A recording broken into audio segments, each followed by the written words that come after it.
اللهم لبيك لبيك لا شريك لك لبيك إن الحمد والنعمة لك والملك لا شريك لك. Saudara, seorang jemaah haji lansia asal Polewali Mandar, Kaco bin Mahavani, wafat usai mengalami stroke. Korban ditemukan tak sadarkan diri di hotel saat sedang beristirahat.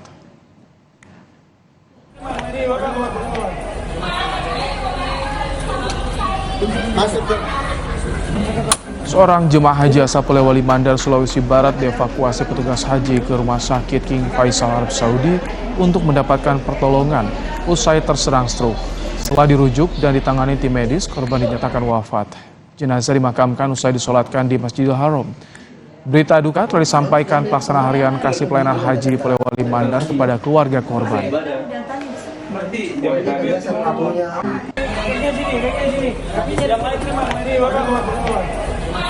Menteri Agama sekaligus Amirul Hajj Yakut Khalil Qomas meninjau kesiapan fasilitas haji di Arafah. Menak menilai fasilitas haji di Arafah sudah sesuai kontrak yang disepakati bersama. Menteri Agama mengecek langsung seluruh fasilitas mulai dari tenda, toilet, kamar mandi, air keran, dapur, dan bahan makanan. Pengecekan dilakukan untuk memastikan seluruh fasilitas sudah sesuai dengan kesepakatan yang ditetapkan dalam kontrak kerjasama.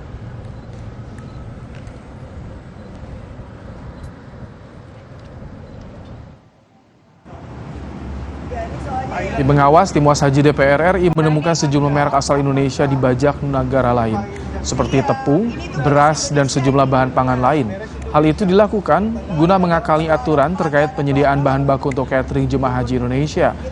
Pasalnya, DPR sudah memutuskan bahan baku catering harus menggunakan produk Indonesia.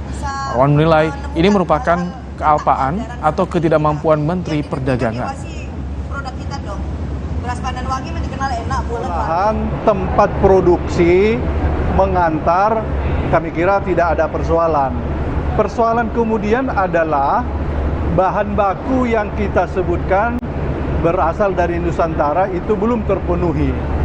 Masih diekspor dari berbagai negara yang bukan Indonesia. Problem berikutnya adalah karena sudah membuat keputusan ketentuan harus bahan baku Nusantara, maka pihak lain Labbaik Allahumma labbaik labbaik la syarika lak labbaik innal hamda wan ni'mata